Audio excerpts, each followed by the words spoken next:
scent blockers taste like battery acid. It's a metallic burn at the back of the throat, a daily reminder of the life you abandoned. He packed 3 garbage bags, stole a battered sedan, and drove until the radio turned to static. He didn't just take a broken heart. He took the heir to the city's most ruthless empire. 3 of them, actually. Sleeping in the back seat, completely unaware their father would burn the world down to find them. Dust motes drifted through the sharp shafts of morning light cutting through the broken blinds. Rowan Gallagher lay on his back, staring at the water stain on the ceiling.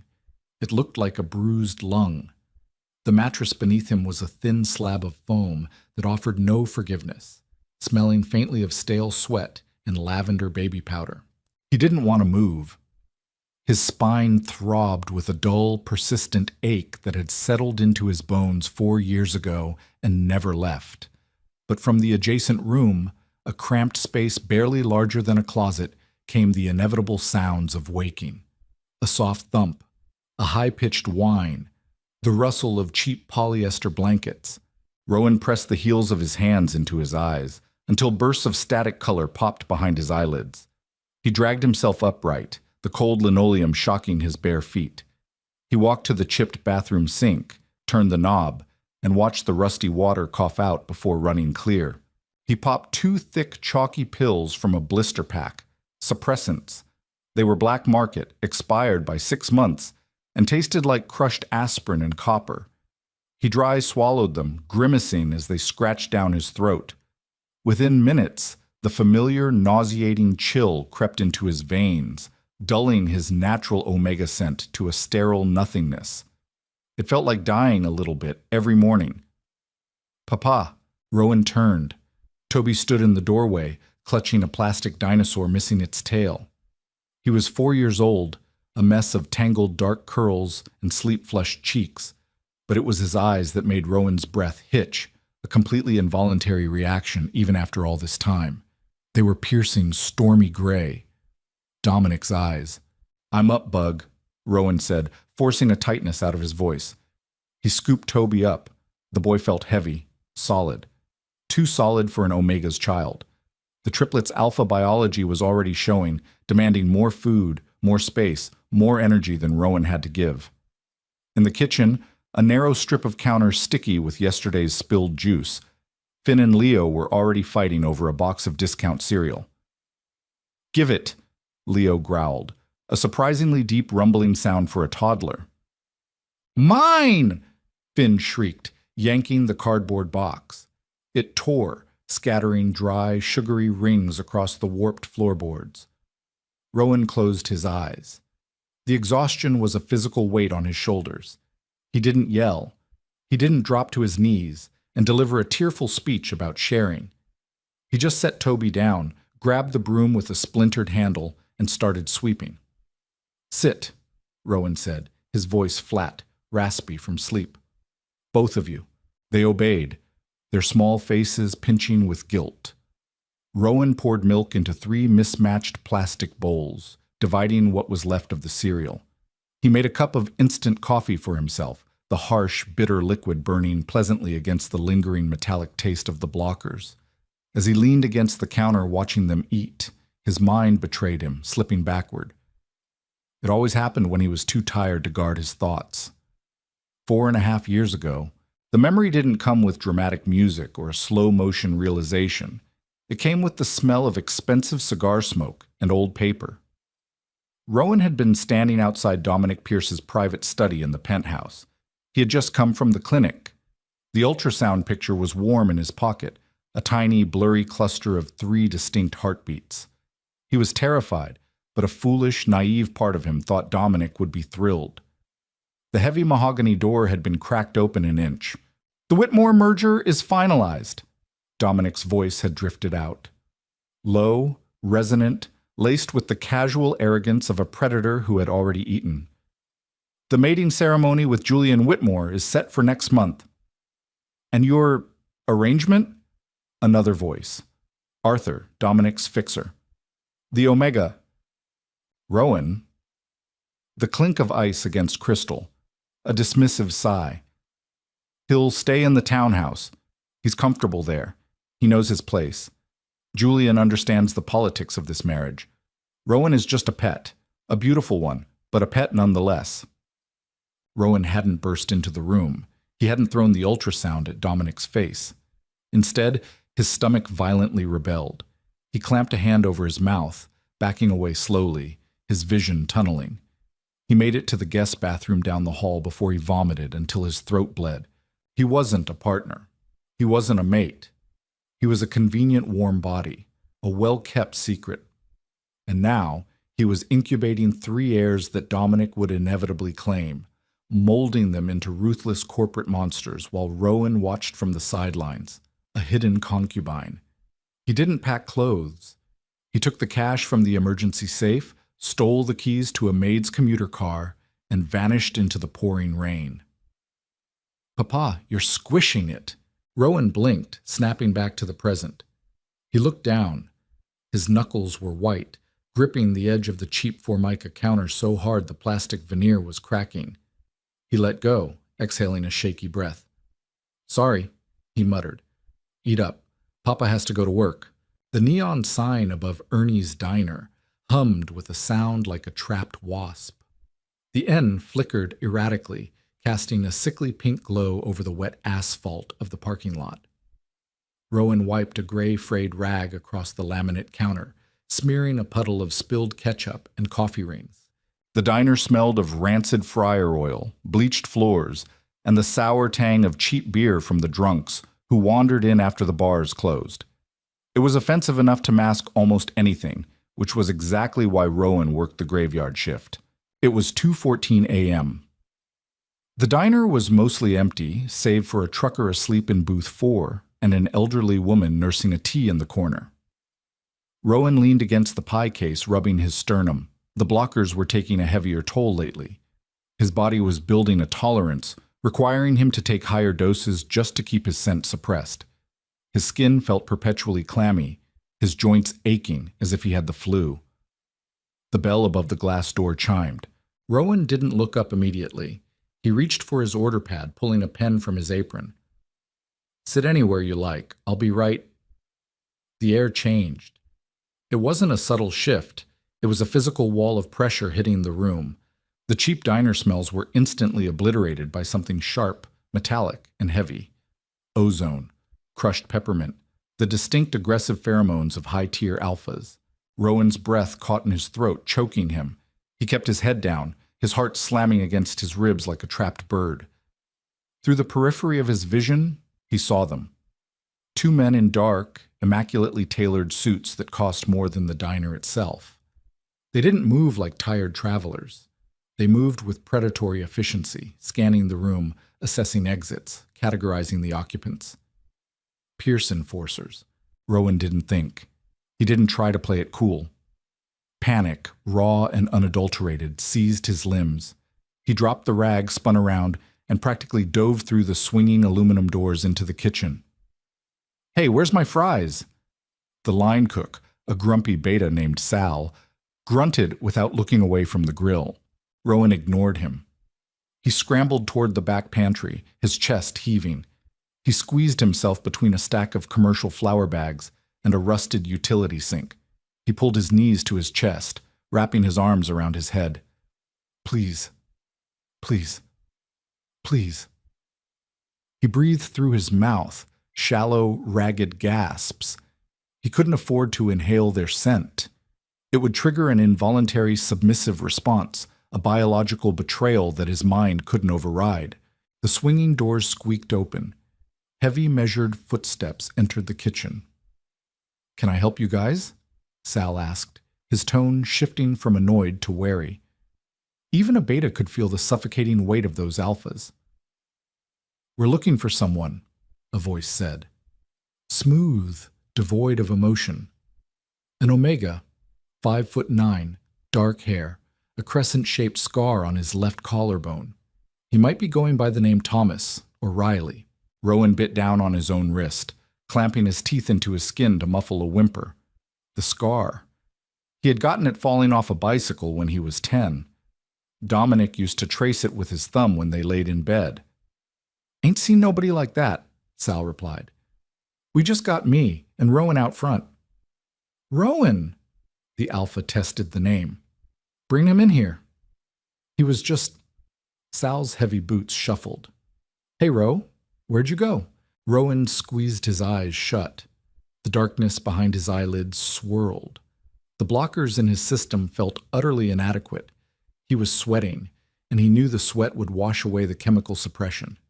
If they got within 5 feet of this pantry, they would smell the faint, underlying notes of vanilla and bruised petals. They would know. Footsteps approached the pantry door. The smell of peppermint and ozone grew impossibly thick. Rowan's stomach roiled. He prepared to run. He would throw the flour, bolt for the alley door, steal a car. He didn't care. He had to get to the boys. Hey! Sal's voice barked out, sudden and sharp. You can't go back there. That's health code. You got a badge? No? Then get the hell out of my kitchen before I call the cops. A tense, agonizing silence hung in the air. The Alphas were weighing their options. A violent altercation in a public diner over a hunch wasn't their style. They were fixers, not thugs. If he turns up, the smooth voice finally said, sliding a piece of thick cardstock across the metal prep table.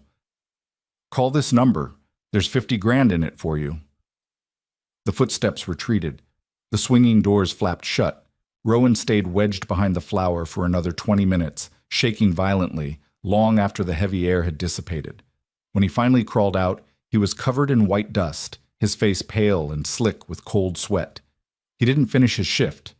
He stripped off his apron, threw it in the trash, and bolted out the back door into the cold, unforgiving night. Paranoia is a living thing. It breathes down your neck. It changes the way you see shadows. It makes every passing car a threat. For 3 weeks after the incident at the diner, Rowan didn't sleep. He kept the triplets locked inside the stifling apartment. The summer heat was oppressive, turning the small rooms into a humid oven. The boys were restless, practically climbing the peeling wallpaper. I want to go to the park, Leo yelled, hurling a wooden block at the wall. It left a dent in the drywall. We can't, Rowan said, rubbing his temples. He was sitting at the kitchen table, counting a meager stack of crumpled bills. Why? Finn demanded, pushing his brother. Because I said so, Rowan snapped, his voice cracking, harsher than he intended. The boys froze. Toby's bottom lip wobbled, and he burst into loud, heartbroken tears. Finn and Leo instantly flanked him, glaring at Rowan with a protective, primal intensity that made Rowan's stomach drop. They were 4, but the alpha instincts were already hardwiring their brains. They viewed Rowan and Omega as something fragile, but currently as the aggressor. Oh, God. I'm sorry, Rowan breathed, dropping the money. He slid off the chair and pulled all 3 of them into his arms. They fought him for a second before melting into his chest. He buried his face in their hair. They smelled like sweat, cheap baby shampoo, and beneath it all the terrifying, distinct scent of rain and cedar. Dominic's scent. They were growing up. Their scents were maturing. The blockers wouldn't hide them much longer, and keeping them locked in an apartment was cruelty. He needed to run. Again. But he had no money. The diner manager had fired him for walking out. Rowan stood up, his joints popping. He walked to his worn duffel bag in the closet and dug into the lining. His fingers brushed against cold, heavy metal. He pulled it out. A single platinum cufflink embedded with a rare black diamond. He had taken it from Dominic's nightstand the night he ran. It was a petty theft, a small vindictive act, but it was worth thousands. He had sworn never to pawn it, knowing high-end jewelry like this had serial numbers, but desperation had chewed through his caution. Stay here. Do not unlock this door for anyone, Rowan instructed the boys, turning on the small, static-filled television. I'll be back in an hour with pizza, okay? He locked the deadbolt, the chain, and the handle lock. The walk to the pawn shop in the neighboring district took 40 minutes. The sky was bruising purple, heavy with an impending summer storm. The air felt thick, charged. The pawn shop owner, a greasy man with a wandering eye, inspected the cufflink through a jeweler's loupe. Where'd you get this, kid? The man muttered, typing something into his ancient computer. "It was a gift," Rowan lied, his voice tight. "How much?" The man didn't look up from his screen. He tapped the keyboard slowly.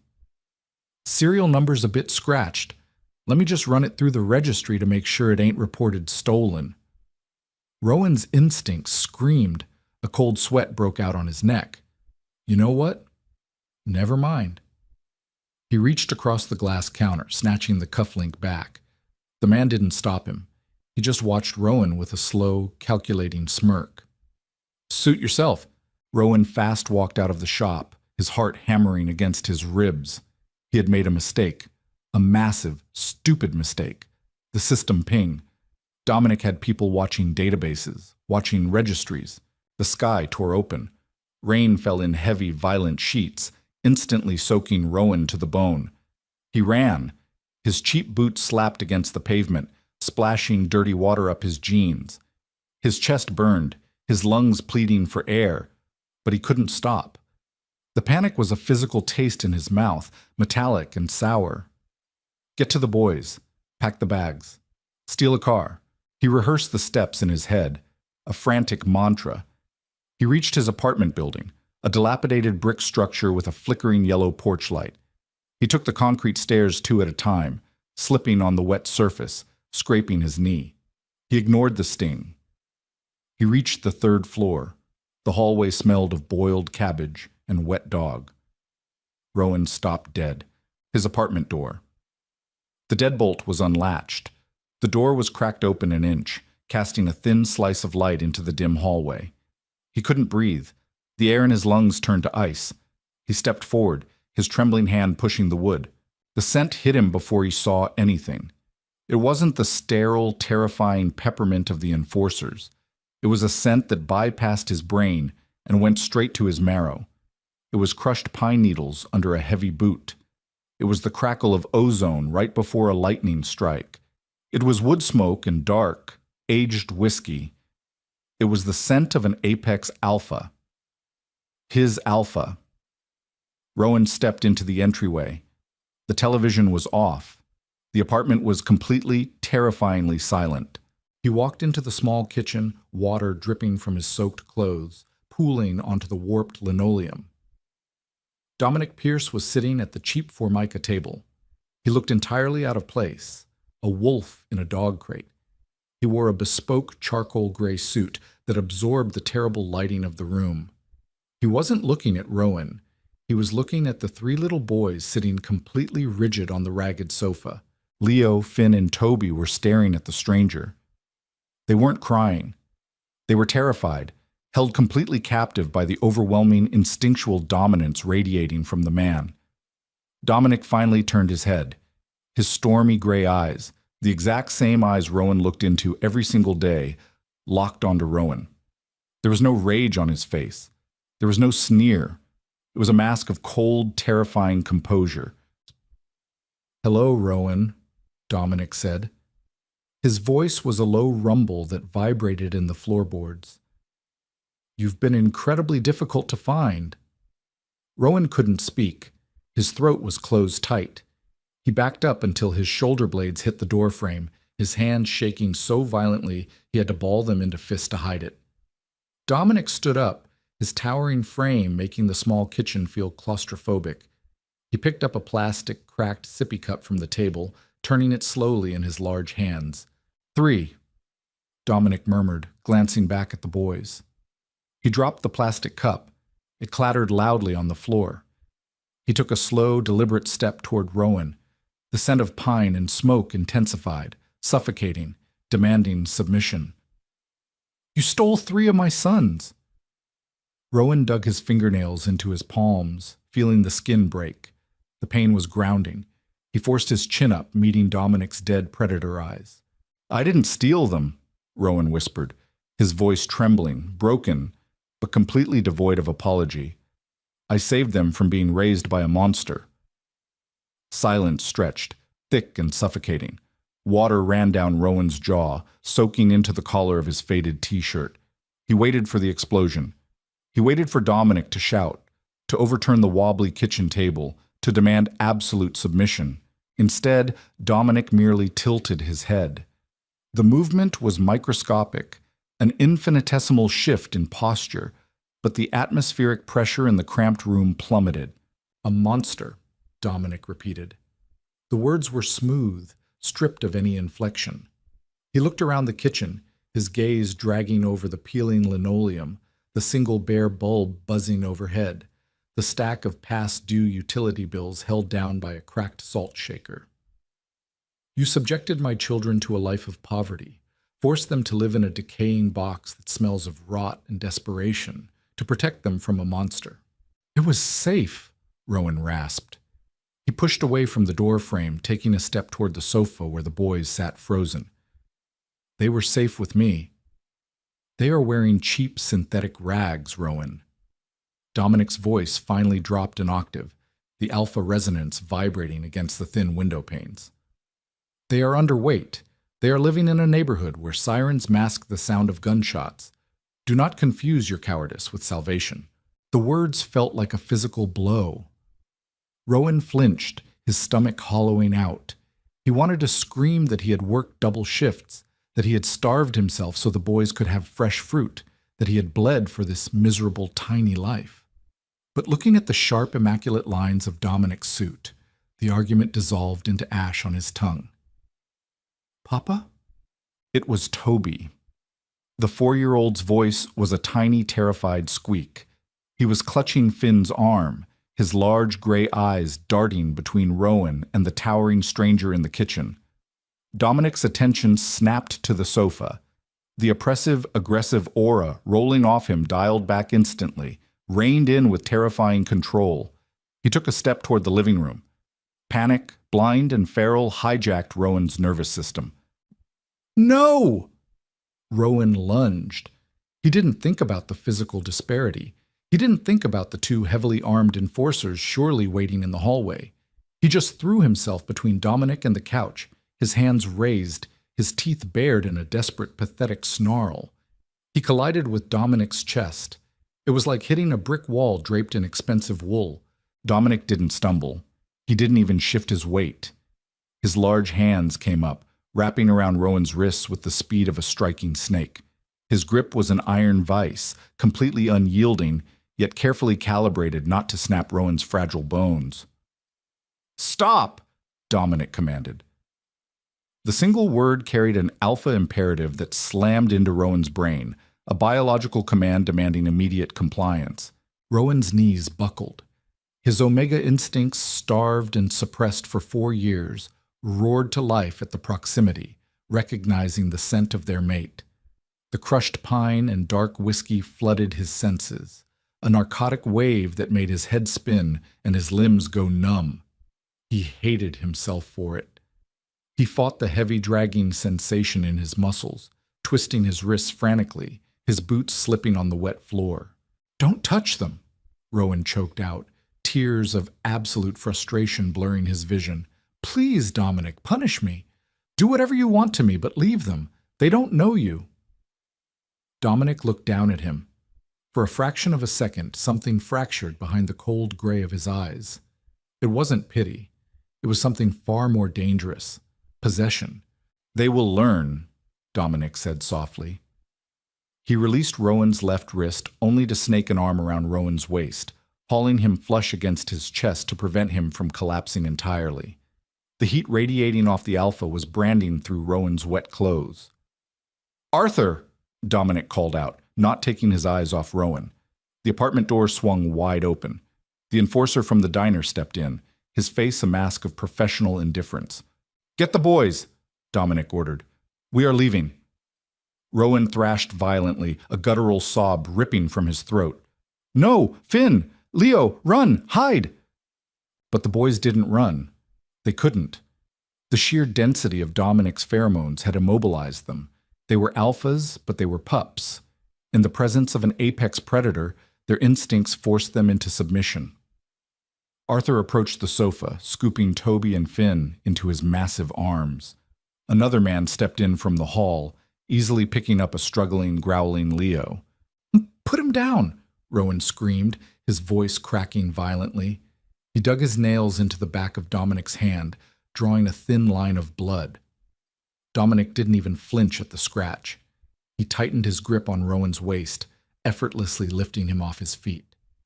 "You are making this traumatic for them, Rowan. Quiet down." "I hate you," Rowan sobbed, his energy completely spent, his body going limp against the very chest he wanted to cave in. "I hate you so much." Dominic carried him out of the apartment, stepping over the threshold without a single backward glance at the life Rowan had built. "I know," Dominic murmured into Rowan's wet hair.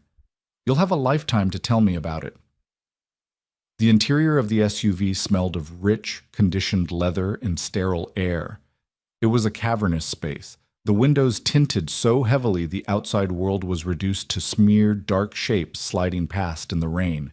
Rowan sat pressed against the far door, his knees pulled to his chest, shivering violently. His clothes were still sodden, clinging to his skin like ice water. He stared at the floor mats. They were plush, clean enough to eat off. On the opposite seat, facing backward, sat the triplets. They were huddled together, an anxious tangle of limbs. Toby had his face buried in Finn's shoulder, crying silently. Leo was staring at Dominic, his small jaw set, attempting to project a bravery his trembling hands betrayed. Dominic sat beside Rowan, maintaining a foot of distance that felt both vast and entirely insufficient. He was typing methodically on a sleek tablet, the pale blue light illuminating the sharp angles of his cheekbones. He seemed utterly unbothered by the tense, suffocating atmosphere in the vehicle. Rowan's internal chemistry was a war zone. The cheap, expired suppressants had been entirely washed out of his system by the rain and adrenaline. Without them, his natural scent, a soft, bruised vanilla and crushed petals, began to bleed into the confined space of the SUV. It was sour with fear, sharp with distress, but it was unmistakably his. Dominic stopped typing. He didn't turn his head, but his jaw clenched. The muscles in his neck stood out in stark relief. The scent of pine and ozone in the car instantly thickened, growing heavier, darker. It wasn't aggressive. It was an involuntary biological response to a distressed Omega. A protective blanket. Rowan dug his fingernails into his forearms. He hated it. He hated the way his body subtly leaned toward the warmth, craving the soothing weight of the alpha's pheromones. He forced himself to press harder against the cold glass of the window, punishing himself for the weakness. The drive lasted an hour. They left the decaying brick and flickering neon of the city behind, winding up a steep, forested road that belonged entirely to the elite. When the SUV finally rolled to a smooth halt, the doors were opened from the outside by men holding massive black umbrellas. Rowan stepped out into the damp night air. He looked up, and his stomach plummeted. The Pierce estate wasn't just a house. It was a modern fortress of glass, steel, and dark stone, sprawling across the hillside like a dormant beast. It was beautiful in a cold, unforgiving way. There were no chipped paint or loose floorboards here. There was only impenetrable wealth and absolute control. "Inside," Dominic said, stepping out beside him. He didn't offer a hand. He knew better. Rowan turned to the boys. The enforcers had set them on the paved driveway. They looked incredibly small, their cheap, worn sneakers stark against the imported cobblestones. Rowan knelt in the puddles, opening his arms. They collided with him instantly. 3 small bodies shivering against his chest, their tiny hands fisting in his wet shirt. "I got you," Rowan whispered fiercely, pressing kisses to their damp hair. "Papa's here. I'm right here." Dominic watched the display in silence. He gestured sharply to the open front doors. The entryway of the house was a cavern of white marble and minimalist art. The acoustics were perfect, amplifying the soft squelch of Rowan's wet boots. A line of staff in muted gray uniforms stood perfectly straight near the curving staircase, their eyes carefully fixed on the floor. "Mrs. Gable?" Dominic addressed a stern-looking older woman at the front of the line. "Show them to the East Wing suite. Have a hot bath drawn. Bring clothes. Their exact measurements will be provided shortly." "Yes, Mr. Pierce," she replied, her voice clipped and professional. Rowan tightened his grip on Toby's hand. We sleep in the same room, all of us." It wasn't a request. It was the last frayed edge of his defiance. Dominic paused at the base of the stairs, shedding his wetsuit jacket. He handed it to a waiting servant without looking. He turned to Rowan, his expression unreadable. "The East Wing suite has 4 bedrooms," Dominic said calmly. "You may sleep wherever you choose within those walls, but you will remain in that wing tonight. If you attempt to find a back exit, the perimeter alarms will sound, the dogs will be released, and you will spend the rest of the week locked in my quarters while the boys acclimate with the nannies." The threat wasn't delivered with venom. It was stated as a simple, irrefutable fact of gravity. Rowan swallowed the lump of ash in his throat. He nodded once, a jerky, mechanical motion. Mrs. Gable led them through a maze of wide corridors lined with large windows that overlooked a manicured, rain-slicked courtyard. The suite itself was larger than the diner Rowan had worked at. Thick, cream-colored carpets swallowed the sound of their footsteps. There was a sitting room, a massive television, and doors leading to adjoining bedrooms.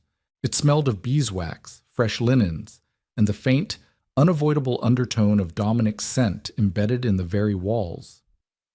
"Towels are in the master bath," Mrs. Gable said, not unkindly, but maintaining a professional distance. "Food will be brought up in 20 minutes. She stepped out, pulling the heavy mahogany door shut behind her. The distinct, heavy click of a deadbolt locking echoed in the quiet room. Rowan stood in the center of the plush carpet, water dripping off his chin. The boys were looking around, their fear slowly giving way to tentative, wide-eyed curiosity. "Papa, it's soft," Finn whispered, pressing his cheap sneaker into the thick pile of the rug. Rowan's chest tightened so violently he thought his ribs might splinter. He walked to the master bathroom. It was an expanse of black slate and chrome, featuring a sunken tub large enough to swim in. He turned on the gold fixtures, the water steaming instantly. He helped the boys strip off their damp, threadbare clothes, dropping them in a pathetic pile on the heated slate floor. He bathed them quickly, efficiently, scrubbing the smell of the damp apartment and the terrifying night from their skin. He wrapped them in towels so thick they practically swallowed the boys whole. When food arrived, a cart wheeled in by a silent server loaded with roasted chicken, fresh vegetables, and warm bread. The boys ate with a ravenous, desperate hunger that made Rowan want to weep. They were alphas. They needed this kind of protein, this kind of sustenance. He had been failing them, and Dominic had known it instantly. Rowan didn't eat. He waited until the boys were piled together in the center of the massive king-sized bed, their exhaustion finally dragging them into a deep, heavy sleep. Only then did Rowan strip off his own wet, cold clothes. He stood naked in front of the vanity mirror. He looked haunted. Dark circles bruised the skin under his eyes. His collarbones jutted out sharply, the pale crescent scar mocking him in the bright vanity lights. He pulled on a pair of oversized sweatpants left on the bed by the staff, the soft fabric feeling foreign and abrasive against his skin. He didn't get into the bed. Rowan pulled a heavy velvet armchair across the room, dragging it until it was wedged firmly under the handle of the locked bedroom door. He sat down, pulled his knees to his chest, and stared at the wood, waiting for the doorknob to turn. Sunlight pierced the gap in the heavy blackout curtains, a sharp blade of light that sliced across the rumpled duvet. Rowan hadn't slept. His spine felt like a rusted hinge, locked into a painful curve from spending 8 hours rigidly upright in the velvet armchair. He stared at the brass handle of the bedroom door. It hadn't turned once. A soft, rhythmic knock broke the silence, followed by the muffled hum of a vacuum somewhere down the hall. Rowan stood up, his knees popping audibly in the quiet room. He walked to the bed, checking on the boys. They were sprawled in a tangled heap, deeply asleep, their breathing heavy and even. The thick mattress had swallowed them whole. They looked peaceful in a way Rowan hadn't seen since they were infants. It made a bitter, ugly feeling twist in his gut. He dragged the heavy armchair away from the door. It left deep, indented tracks in the pristine carpet. He didn't care. When he unlocked and opened the door, Mrs. Gable was standing in the corridor. She held a stack of folded clothes, crisp and smelling faintly of lavender starch. "Good morning, Mr. Gallagher." she said smoothly, her eyes bypassing the tracks in the carpet. Mr. Pierce requested you and the children join him for breakfast in the conservatory. Dr. Harrison will be arriving at 10 to examine the boys. They don't need a doctor, Rowan rasped, his voice rough from disuse. They're fine. Mrs. Gable offered a tight, polite smile that didn't reach her eyes. Breakfast is in 30 minutes. She handed him the clothes and turned away, her low heels clicking softly against the hardwood floors of the hallway. Rowan closed the door and looked at the garments. There were 3 sets of children's clothes: soft cotton trousers, cashmere sweaters, and seamless socks. For him, a pair of tailored dark jeans and a heavy cream-colored knit sweater. No synthetic tags, no frayed hems. Waking the boys was a slow process. They were lethargic, intoxicated by the comfort of the room. When Rowan dressed them, he felt a fresh wave of nausea. In the cheap, oversized thrift store shirts, they had been his scrappy, tough little boys. In the perfectly fitted cashmere, they looked exactly like what they were, heirs to a dynasty. The poverty had washed off them overnight. He led them downstairs, following the scent of roasted coffee and smoked bacon. The conservatory was a massive glass-enclosed room overlooking a manicured garden.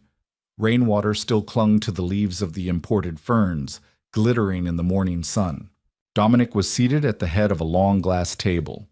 He wore a crisp white shirt, the sleeves rolled up to his forearms, exposing the thick bands of muscle and the heavy silver watch on his left wrist. He was reading a physical newspaper, the sharp rustle of the pages, the only sound in the room. He didn't look up when they entered. Sit. Rowan guided the boys to the chairs nearest the door, putting as much physical distance between them and Dominic as the table allowed. The staff immediately brought plates: fluffy scrambled eggs, thick-cut bacon, fresh berries, and warm croissants. Finn and Leo didn't hesitate. They dug in with a ravenous energy, abandoning the forks in favor of their hands. Toby was more reserved, taking a small bite of a strawberry, his wide gray eyes fixed warily on the man at the end of the table. Rowan stared at his own plate. His stomach was an empty, cramping cavern, but his throat felt swollen shut. He couldn't eat Dominic's food. It felt like swallowing a contract. Eat, Rowan. Dominic had lowered the paper. His gaze was pinned on Rowan, taking in the pale, drawn skin and the dark exhaustion bruising his eyes. I'm not hungry, Rowan lied, shifting his weight in the chair. The cream sweater was impossibly soft against his skin, a stark contrast to the coarse defensive wall he was trying to build internally. You weigh 15 pounds less than you did 4 years ago, Dominic stated, his tone conversational, though the underlying current was heavy with disapproval. Your hair is brittle. Your scent is erratic, spiking with cortisol and fear. You are malnourished, and your body is cannibalizing itself to survive. Rowan's fingers tightened on his napkin. I survived just fine. You existed, Dominic corrected, folding the newspaper with slow, deliberate precision. There is a distinct difference. Dr. Harrison will examine you after he finishes with the boys. No, he won't. I don't want your doctor touching me. It wasn't a request. Dominic rested his elbows on the table, clasping his hands. The scent of pine and ozone drifted down the length of the glass, a subtle but firm reminder of the hierarchy in the room. You have been ingesting expired black market scent suppressants for 48 months.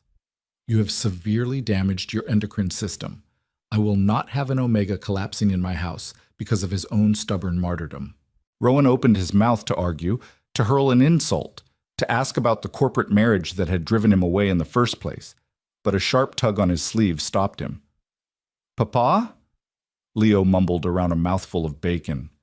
Milk? Rowan blinked, the fight draining out of him instantly. He poured a glass of milk for Leo, his hands trembling slightly. He could feel Dominic watching the tremor. He hated the vulnerability. He hated that Dominic could see exactly how frayed his nerves were. They need structure, Dominic observed quietly, watching Finn wipe a greasy hand on his new cashmere sweater. They have no manners. They act like stray dogs. They're 4, Rowan snapped, defensive anger flaring hot in his chest. And they're acting like children who are scared and confused. Don't you dare insult them. I am assessing them, Dominic replied smoothly. A necessary step to undo the damage of their current upbringing. They will begin tutoring next week. We will start with basic literacy, etiquette, and emotional regulation. Rowan felt the air leave his lungs. Tutoring. Etiquette. Dominic was already actively erasing the life Rowan had given them, overwriting it with wealth and rigid expectations. They're mine, Rowan whispered, the words ragged. You can't just take over. Dominic finally stood up. He walked down the length of the table. He moved with silent, predatory grace, his tall frame blocking out the sunlight from the glass walls. He stopped right behind Rowan's chair. Rowan froze, every instinct screaming at him to submit or bolt.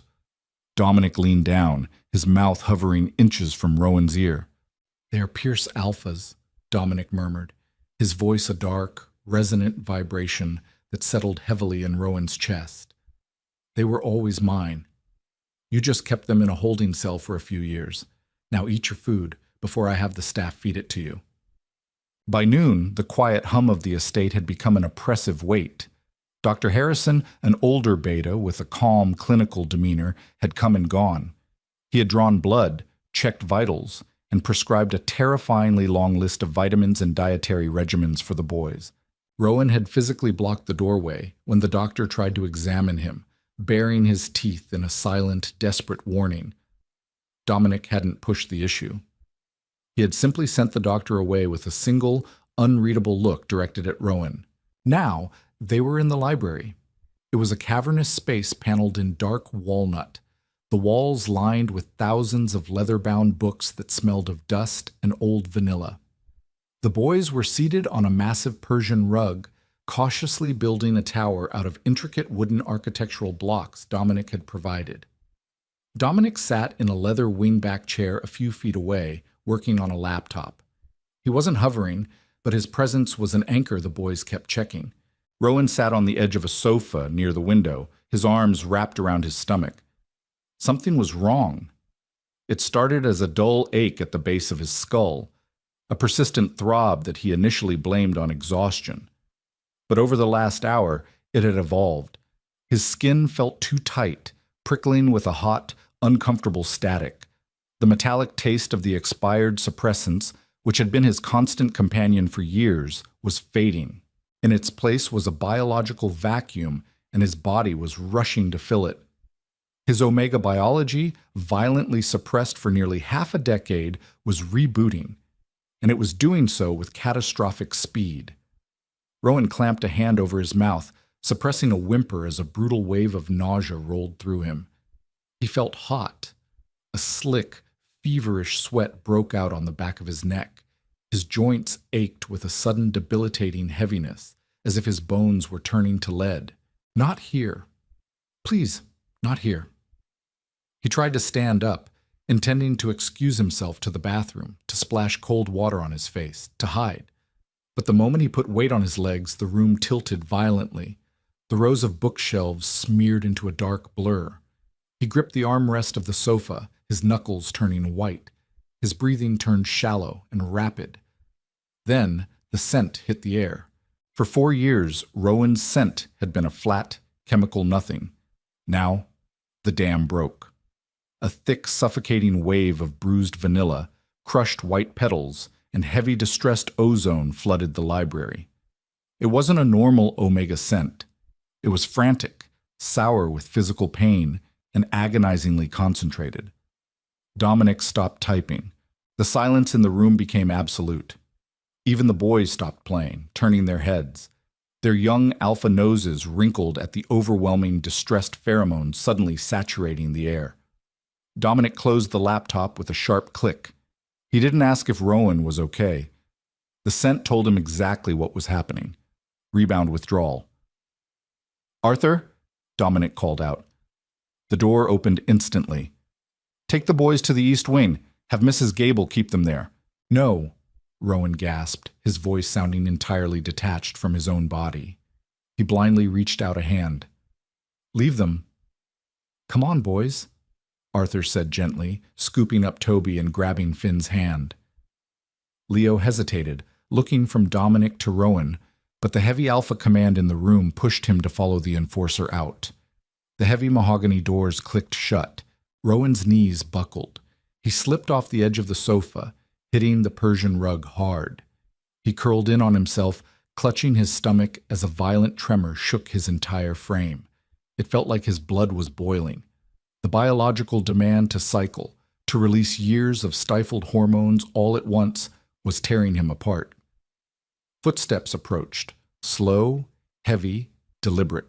Dominic knelt beside him. He didn't reach out immediately. The air around him shifted, the aggressive territorial pine scent dimming, replaced by a dark, enveloping warmth. It was a calculated release of soothing pheromones, designed specifically to ground a panicking Omega. It worked, and Rowan hated it. His body betrayed him, leaning instinctively toward the heat of the alpha, his frantic breathing hitching as his lungs greedily pulled in the scent of smoke and whiskey. "You stupid, stubborn creature," Dominic said softly. There was no mockery in his voice, only a cold, heavy anger laced with something dangerously close to concern. "Don't touch me," Rowan choked out, shivering so violently his teeth clattered together. He squeezed his eyes shut, tears of pure physical agony leaking into the wool of the carpet. "It hurts. God, it hurts." Dominic ignored the weak protest. He slid a large, warm hand under Rowan's neck, supporting his head, while his other arm swept under Rowan's knees. He lifted Rowan effortlessly, pulling him flush against his chest. Rowan gasped at the contact. The contrast was agonizing. He despised the man holding him, despised the cage he had been dragged back into, but his biology wept with relief at being held by his sire, by the father of his pups. The conflicting emotions made his head spin faster. "This is what happens when you poison yourself," Dominic murmured, walking steadily out of the library and toward the grand staircase. "Your glands are inflamed. Your nervous system is crashing. You're going to burn with fever for the next 2 days, Rowan." "I'd rather burn than be your secret," Rowan slurred, his head falling heavily against Dominic's collarbone. The fabric of Dominic's shirt was soft, smelling intensely of him. Rowan hated that he wanted to bury his nose in it. Dominic paused at the top of the stairs, looking down at the shivering pale man in his arms. His jaw tightened, a muscle feathering in his cheek. "You were never a secret, Rowan," Dominic said quietly, the words dropping like stones into the quiet hallway. "You were a blind spot, and I don't make the same mistake twice." He carried Rowan into the master suite, not the east wing where the boys were, but his own private quarters, and kicked the door shut, locking out the rest of the world. Sweat saturated the silk pillowcases. Rowan kicked out, his heel striking the heavy mahogany footboard with a dull thud. Every nerve ending in his body was stripped raw, exposed to the air. The withdrawal from 4 years of expired suppressants wasn't a slow decline. It was a violent biological eviction.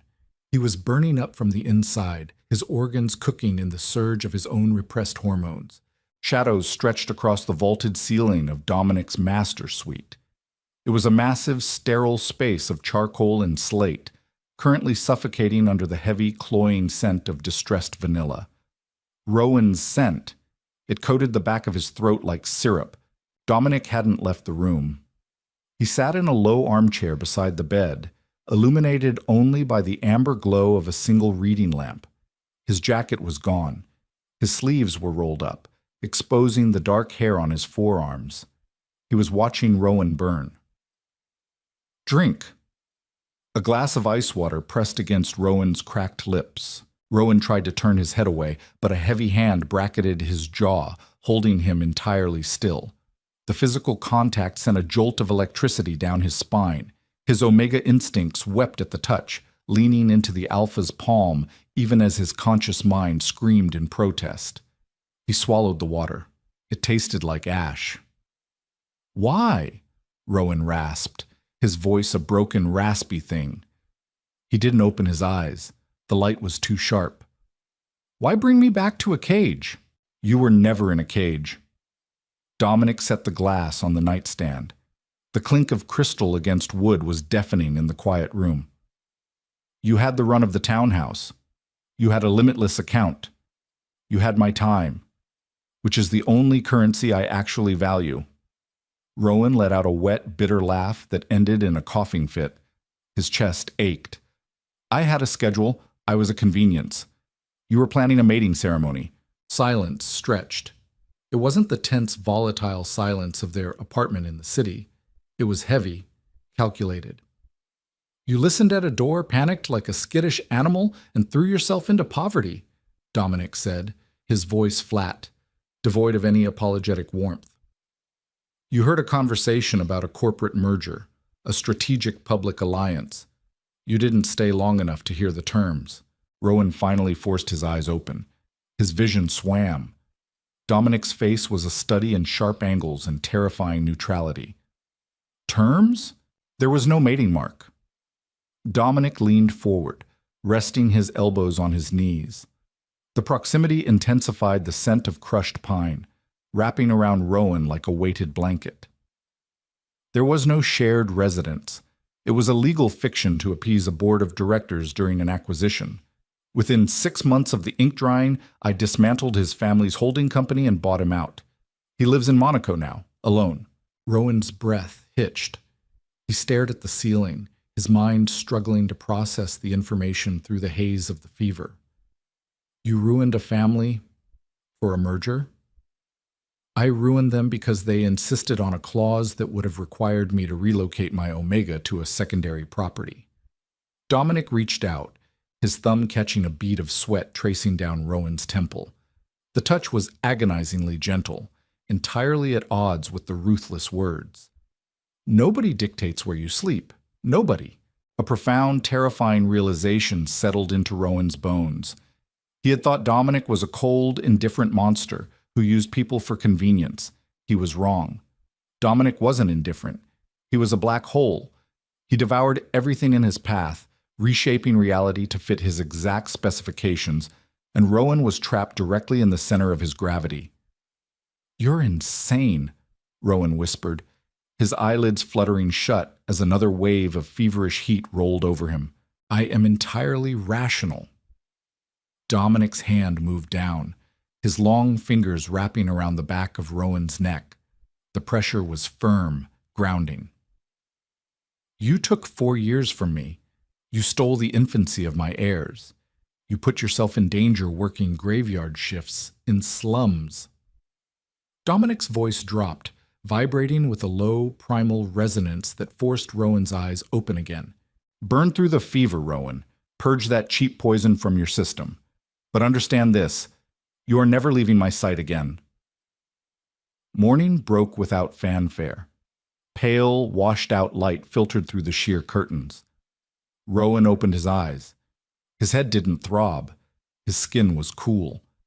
The crushing, suffocating weight of the fever had broken, leaving behind a hollow, exhausted ache in his muscles.